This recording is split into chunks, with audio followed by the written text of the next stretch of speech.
Let's go to our girl Lisa Evers right now. It's Ebro in the morning. There's been a case brewing here. Lisa. Yes, Ebro. Good morning. A very high-profile police shooting case came to a close yesterday. Ebro, it did. I mean, it's a very big development and something that a lot of people were asking for and that we haven't really seen before. Now, Akai Gurley was shot in the staircase of his building by, what's the officer's name? Officer Peter Liang. It was the stairwell of the Pink Houses in Brooklyn. And for how long now? It has been over a year they've been working on this case? Yeah, the incident happened in November 20th, 2014. It was about 4 months after the Eric Garner chokehold case. Now, and people obviously are watching this because, you know, around our country for the last several years, police being held accountable for their mistakes or their actions or their lack of attention to detail. Ebro, and for the people who are not so familiar with this case or haven't been following it, so what happened was he was in the staircase, right? And he got scared and he fired into in the darkness. Yeah. And the bullet ricocheted against the wall and it killed. That's the way. Right. The bullet ricocheted off the wall, and then it struck Akai Gurley in the chest. Okay. And that's what killed him. But during the trial, what came out was he had his finger on the trigger of the gun, which is they're not supposed to do as a police officer. And then I think the thing that had the most impact, you know, one of the things that had like a tremendous impact on the jury was even after Gurley was shot, he's laying there bleeding and dying in the hallway. He took time to try to figure out what he was going to do. He didn't check his pulse. He didn't check for breathing. I mean, you can't, I don't know if you can get CPR for somebody after they've been shot like that. But he's arguing with his partner. They were arguing about who was going to call it in. Evidently, knowing they made a mistake. Right. And those crucial minutes could have saved his life. Right. So Akai Gurley's family, that community over there has been very active. I think where we jump to in this conversation now, and Lisa, this is where you can guide us because you were at the courthouse following this case. Right. Obviously, people are, I guess, somewhat satisfied with the conviction here, correct? Or Yeah, no, he was convicted of second-degree manslaughter, which is pretty much unprecedented in terms of a police officer being convicted of that. It was a mostly white jury. The family, Gurley's family, Sylvia Palmer, she was very, very moved and very emotional after the verdict.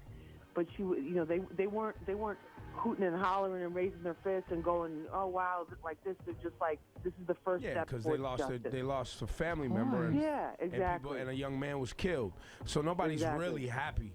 But now what I'm hearing today, and I heard last night from my mother-in-law, and I heard this morning from other people who work here around the radio station, and maybe it'll become a conversation because once again race plays a part. You heard Lisa Evers say an all-white jury. Not all white. I would say mostly white. Mostly white. Predominantly white. Predominantly. The officer was an Asian man. Right. People are saying, well, it's because he's an Asian man, that's why they came to. The judge was Asian too. The judge was Asian too. Yeah. So it's going to be interesting because, race once again becomes a forefront, but I didn't think that way. Well, I think you're thinking. I think we have to give people credit too, because when things get boiled down in the media, a lot of times these race issues get very simplified and very stereotyped. Yep. And I think we have to have faith in people, especially in New Yorkers, because this is probably one of the most diverse cities in the world, that people are going to see the truth. And a lot of the people that were on that jury too were fairly new to New York. So it's like they saw the facts of the case. The judge told them, judge this on the facts of the case, not on the community concerns, not on the concerns of the PDA. But that's an unrealistic request with all the noise that's been in the media for the last several years, and the attention that has been brought to cases that didn't have the right outcome that we thought it should have. It may seem like it's an unrealistic thing, but I think we're not giving people enough credit. I mean, if this had been like a vehicular manslaughter case where he drove his car and somebody died and we took away certain of the elements, people would look at it a different kind of way. But this is a police officer, and what Ken Thompson, the Brooklyn District Attorney, who is African American, whose mother was one of the first female police officers, what he said is this is not about saying all cops are bad. This is about saying in this particular case, he did not perform his duty. Officer Peter Liang, who got fired by the NYPD right after the verdict came out, he basically did not perform his duty on a number of different levels. This wasn't just like an average person there in the hallway and the gun went off. This was somebody who took an oath to protect and serve the people of New York, and he did just the opposite. So he was pretty clear about that, and I think this is a really big step forward. Now, the thing is, the officer's attorney, they're going to appeal the verdict. So I mean, of course they are. Yeah, which would be normal. And he's been sentenced to 15 years. Okay. Right. He probably will end up getting 5 or 7 half, and then probably will get out in half that time. That's usually how these things work. Lisa Evers, any other points here that we need to cover in this case, because it is a landmark case? Well, I think the big thing is I was trying to, we were looking back trying to figure out when was the last time a police officer had gone on trial. Because remember, with the Eric Garner case, the police officer wasn't even indicted. That's right. And then you look at a lot of these other cases, there have been, they may have started and then they fizzle out. They lose steam, yeah. Yeah, they totally lose steam. I mean, there was a federal case going back into the 1990s with Anthony Baez in the Bronx where that was a chokehold case. That's the case that made the chokehold illegal for the NYPD, where he was playing football in front of his family's home in the South Bronx, and the officer, the football hit the hood of the police car, and then he died from a chokehold.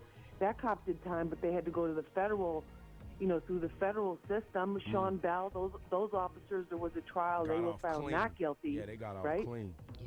They got off clean. So this is a pretty major step and pretty unprecedented. Lisa Evers, Fox 5 and Hot 97 Street Soldiers. You can check her out every Sunday here on Hot 97. And what time you're on Fox 5 with Street Soldiers as well, correct?